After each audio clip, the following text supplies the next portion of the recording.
En este capítulo vamos a conocer las propiedades de la materia, la masa, el volumen, los estados de la materia y sus cambios, qué es la teoría cinético-molecular y las leyes de los gases.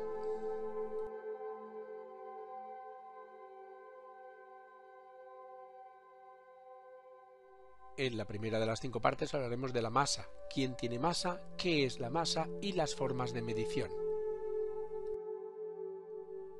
Todos, absolutamente todos los objetos tienen masa, ya sean sólidos, líquidos o gaseosos.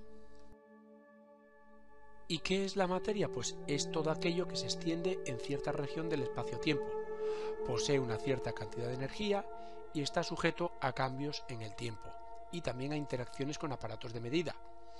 Es, en definitiva, lo que forma parte sensible de los objetos perceptibles o detectables por medios físicos.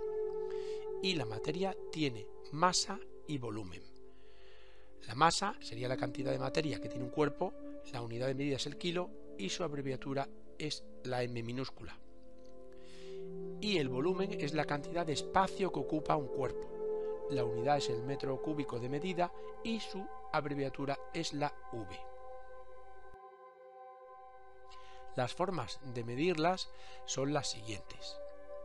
La masa se mide con una balanza, una báscula, que puede ser de brazos, o de laboratorio, que es más precisa, y a su vez de laboratorio puede ser mecánica, con un muelle, o electrónica, con un sensor. Evidentemente con un sensor es mucho más precisa todavía.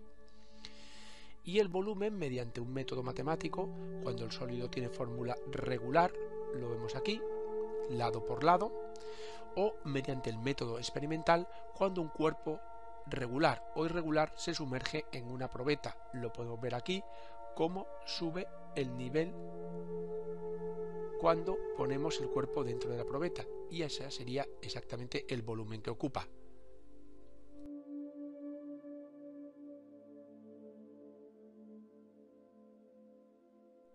En segundo lugar hablaremos de la densidad, su fórmula, las sustancias, las propiedades características y los estados. De la masa y el volumen sacamos la densidad, que es una propiedad característica. Por tanto, la densidad no es ni más ni menos que la relación entre la masa y el volumen. ¿Y qué indica? Pues la cantidad de masa que hay por cada unidad de volumen. Aquí vemos su fórmula, que se representa la densidad con la letra ρ del alfabeto griego, y es igual a masa partido volumen. La unidad de medida de la densidad es el kilogramo partido metro cúbico, pero para cantidades pequeñas se utiliza el divisor de gramo partido centímetro cúbico. Y aquí podemos ver diferentes densidades de líquidos y sólidos. Vemos desde la que tiene menos densidad, la pelota de ping pong, hasta la que tiene más densidad, que sería el tornillo, y vemos como unas capas están superpuestas unas encima de otras. Y otro ejemplo de densidad sería, por ejemplo, el hielo, que es menos denso que el agua y por lo tanto flota. Y aquí podemos ver un cuadro con las densidades de sustancias líquidas y sólidas. Empezamos con las sólidas, vemos que el de menor densidad sería el hormigón con 2 gramos por centímetro cúbico, mientras que el de mayor densidad sería el platino con 21,4. Y por lo que respecta a las líquidas, partiendo de la base del aire, que tiene 0,0012 gramos por centímetro cúbico, el primer líquido menos denso sería el alcohol, con 0,81. Vemos que el agua tendría 1 gramo partido centímetro cúbico y el de mayor densidad sería el mercurio, 13,6, que es mucho más denso que muchos metales. Y a continuación vamos a ver las propiedades características, que lo que hacen es identificar las sustancias y materias de las que están hechas los objetos. Una propiedad característica sería el estado físico. Hay líquidos, sólidos y gases. Otra característica sería la dureza, que es la dificultad para rayar una sustancia. Recordemos que lo más duro es el diamante.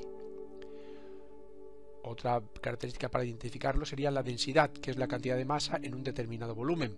Por ejemplo, el aceite es menos denso que el agua y flota, o un cubo de hielo es menos denso que otro idéntico de plomo. Luego tenemos la solubilidad, que es en agua o cualquier otra sustancia disolvente. Por ejemplo, un claro ejemplo es que la sal es soluble en el agua. Luego tenemos la conductividad eléctrica, que es la capacidad para dejar pasar la corriente eléctrica. Por ejemplo, el cobre transmite mucho mejor la electricidad y la madera no. Y por último, la volatilidad, que es la facilidad para evaporarse. Por ejemplo, el alcohol es muy volátil, mucho más volátil que el agua. En definitiva, que mediante todas estas propiedades características podemos identificar una sustancia o materia y diferenciarla de otra. Los estados de la materia son tres: sólido, líquido y gaseoso. ¿Y qué características tienen unos y otros? Pues vamos a verlas a continuación. Los sólidos mantienen su forma, excepto si se ejerce una fuerza que llegue a deformarlos. Los líquidos no mantienen la forma, sino que se adaptan al recipiente en el que están, mientras que los gases tampoco mantienen la forma, sino que también se adaptan al recipiente en el que están. Y los sólidos mantienen su volumen, aunque varía si se calientan o se enfrían. Los líquidos también mantienen su volumen, aunque presionemos sobre él, y varía un poquito según la temperatura, y los gases no mantienen el volumen, se expanden o contraen dependiendo del espacio que dispongan. En resumen, podemos decir lo siguiente, que por lo que respecta al volumen, el sólido y el líquido lo tienen constante, mientras que el gas no. El sólido tiene una casi nula capacidad para comprimirse y expandirse, el líquido se comprime, se expande muy poquito, mientras que el gaseoso ocupa todo el volumen del recipiente que lo contenga y se comprime y se expande con facilidad. Y por lo que respecta a la forma, el sólido tiene una forma constante, mientras que el líquido y el gas la tienen variable. En el sólido la forma no se adapta a la forma del recipiente, la forma del sólido. El líquido fluye y se adapta a la forma del recipiente, y el gaseoso fluye y ocupa todo el volumen del recipiente.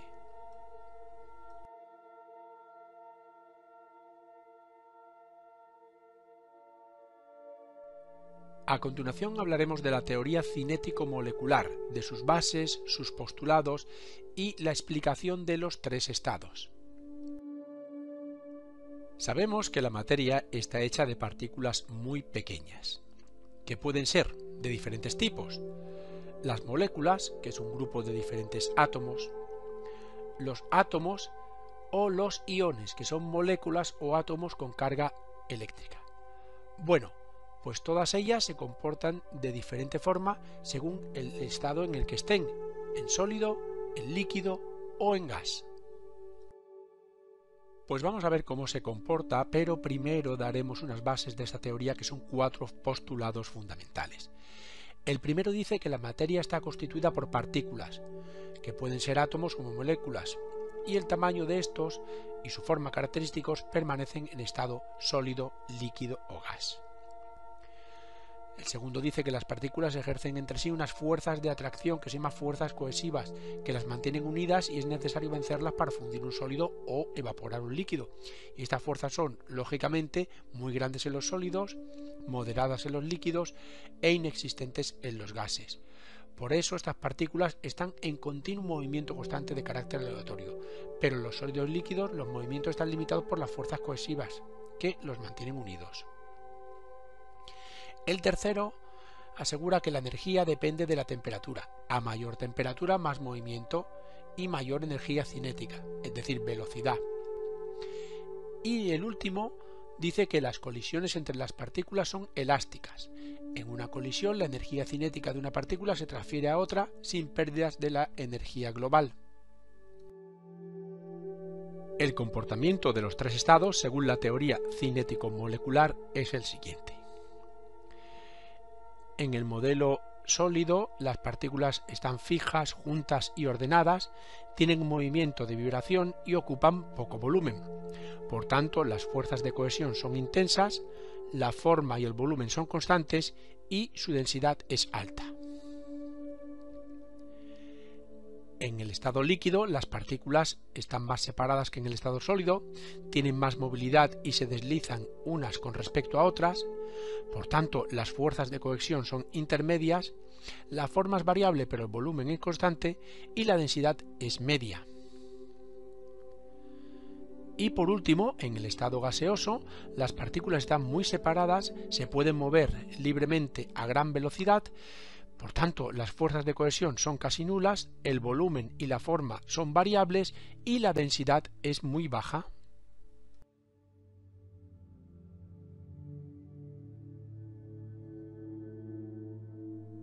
En este cuarto punto hablaremos de los cambios de estado. Lo haremos mediante un esquema y una tabla. Para su mayor comprensión, hablaremos de la evolución de la temperatura y de los puntos de fusión y ebullición de las sustancias puras. Los estados no son definitivos, sino que la materia puede cambiar de estado según las condiciones en las que esté. Aquí vemos el esquema. Si de sólido se pasa a líquido se llama fusión, y si de líquido pasa a gas se llama vaporización, pero si pasa directamente de sólido a gas se llama sublimación. Por el contrario, en el sentido inverso, si de gas pasa a líquido se llama condensación, de líquido a sólido se llama solidificación y de gas directamente a sólido se llama sublimación inversa. En esta tabla vamos a hacer hincapié en dos aspectos como son la fusión y la ebullición. La fusión es el proceso físico por el que cambia la materia de estado sólido a líquido por acción lógicamente del calor. Es decir, que al calentarse un sólido se transfiere calor a los átomos vibrando estos con más rapidez a medida que ganan energía. Mientras que la ebullición es el proceso físico por el que un líquido pasa a estado gaseoso por acción también del calor. Se realiza cuando la temperatura de todo el líquido iguala al punto de ebullición del líquido a esta presión. Y si se continúa calentando el líquido, este absorbe el calor, pero sin aumentar la temperatura, hasta que toda su masa pasa al estado gaseoso. Durante el proceso de fusión y de ebullición, la temperatura se mantiene constante en ambos casos. Y también en ambos casos, el punto de fusión y ebullición es una propiedad característica. Y lo que hemos visto en la tabla anterior podemos comprobarlo. Vemos que el agua, en estado puro, se funde a 0 grados y se evapora a 100 grados centígrados. Bueno, por tanto tiene unos elevados puntos de fusión y de ebullición. Bueno, pues vemos que justo en el momento en que pasa de estado de sólido a líquido, es decir, fusión, y de líquido a gas, ebullición, la temperatura permanece constante, ni sube ni baja. Y aquí vemos una tabla con los puntos de fusión y de ebullición de las sustancias puras. Recordemos que solo las sustancias puras tienen temperaturas de fusión y ebullición determinadas. En las mezclas, lógicamente, no hay una temperatura determinada. Por ejemplo, el agua con sal, pues a lo mejor fundiría o ebulliría más tarde o más pronto, ¿no? Bueno, pues vemos que la sustancia pura del agua funde a 0 grados o solidifica y ebulle a 100 grados. Y luego tenemos todas estas, como vemos que los puntos de fusión y de ebullición son diferentes.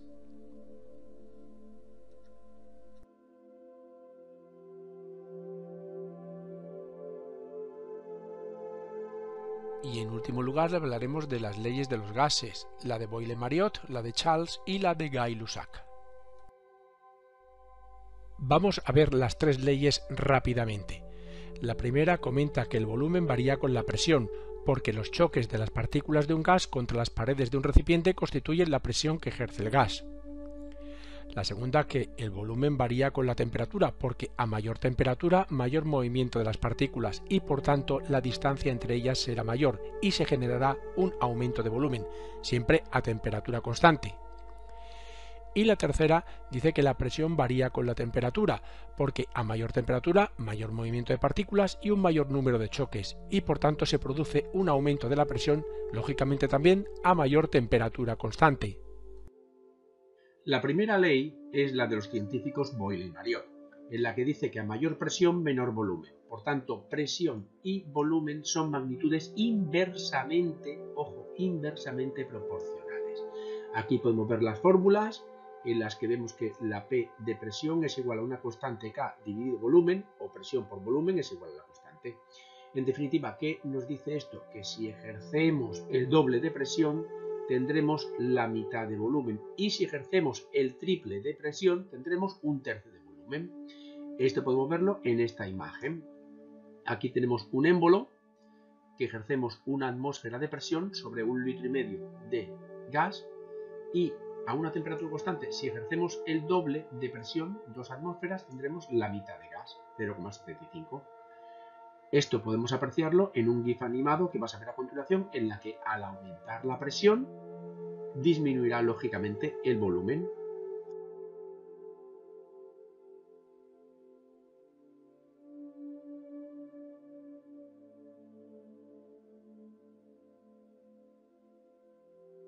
La segunda ley de gases es la ley de Charles. Lo que dice es lo siguiente, que si aumentamos la temperatura, aumenta el volumen del gas.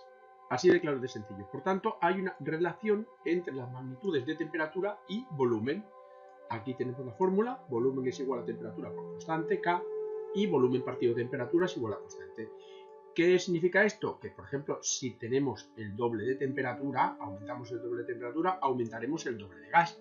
Aquí lo podemos ver en este dibujo, en el que el termómetro está a 20, pasa a 60 grados, lo podemos ver, de 20 pasa a 60 y todo esto es lo que aumenta el triple de temperatura, de volumen, el gas que está contenido dentro, mientras que el peso sería el mismo. Esto mismo lo vamos a ver ahora en un GIF animado para ver cómo funciona el sistema. Vemos cómo se aumenta la temperatura y aumenta por tanto el volumen.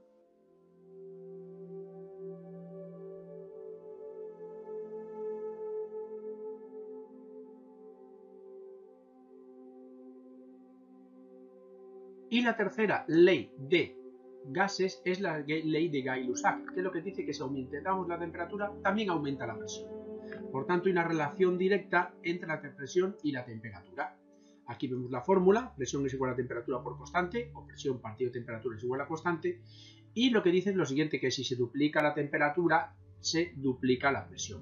Esto se puede ver muy claro, por ejemplo, cuando los fabricantes de neumáticos aconsejan comprobar la presión de las ruedas en frío, ya que el rozamiento con la carretera, mientras ruedan, aumenta la temperatura y, por tanto, aumenta la presión. Otra cosa también que podemos verlo, en otro ejemplo, sería en cuando cocinamos con una olla de presión. Tardamos menos porque ha aumentado la temperatura. Bueno, aquí podemos ver en un dibujo cómo sería, estamos aquí a 300 grados Kelvin, si aumentamos la temperatura a 600 grados Kelvin, para mantener el mismo volumen tenemos que poner el doble de peso, el doble de presión. Aquí estaría a 1 atmósfera y aquí estaría a 2 atmósferas. Bueno, pues a continuación vamos a ver también otro GIF animado en el que se puede ver que si aumentamos la temperatura también se vuelve a aumentar la presión.